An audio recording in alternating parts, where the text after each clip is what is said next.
In our digital world, let's be real, disruption isn't an if, it's a when. From cyber attacks to just plain old system failures, the threats are constant.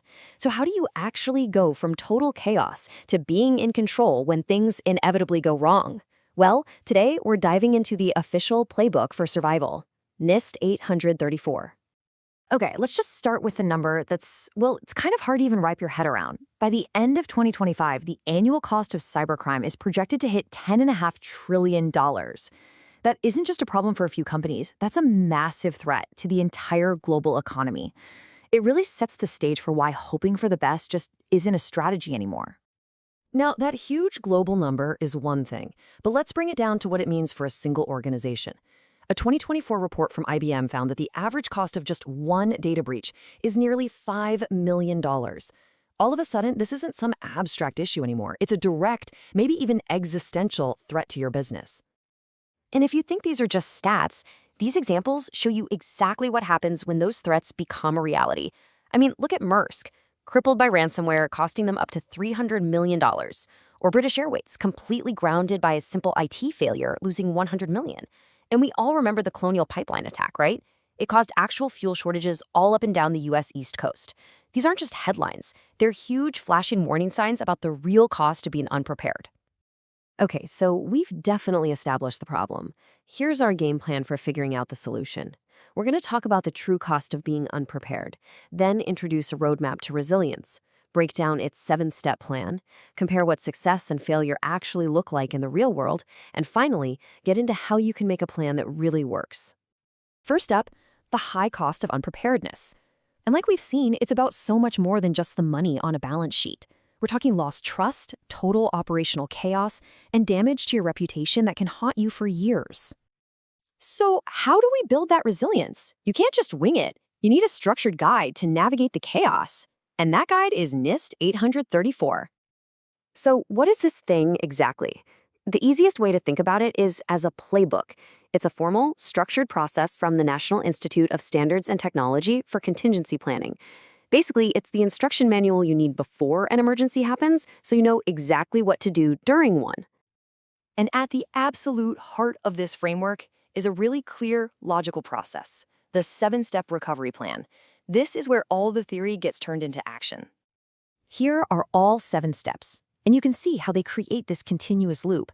It starts with the foundational stuff, developing a formal policy, and, this is so important, conducting a business impact analysis to figure out what matters most.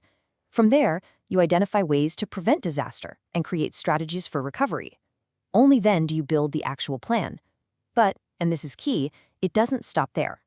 The final steps are to constantly test, train, and maintain the plan. It's a full life cycle, designed to be a living, breathing process, not some static document you file away. Let's just pause on step 2 for a second, the business impact analysis, or BIA.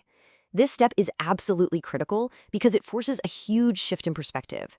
This isn't just a tech problem, it's a business survival problem. The BIA makes you answer the tough question: what parts of our business absolutely, positively cannot fail? You know, for a hospital, that's the patient record system, not the marketing website. Answering that question lets you prioritize everything based on what truly matters, making sure your most vital functions are back online first. And that brings us to the final, and maybe the most important steps of all, testing and maintenance. A plan that's just gathering dust on a shelf is useless. It has to be tested with regular drills. Your teams have to be trained on their specific roles in a crisis, and the plan must be updated as your business and the threats out there evolve. Honestly, an untested plan isn't really a plan. It's just a theory. So that's the theory. But what does this actually look like in the real world? This is where the importance of having a plan becomes crystal clear. This slide tells such a powerful story. It's really a tale of 2 breaches. On the left, you got Equifax in 2017. An unpatched system led to a breach that took their team, get this, 76 days to even detect. The outcome was a catastrophe. But on the right, you have GitHub in 2018.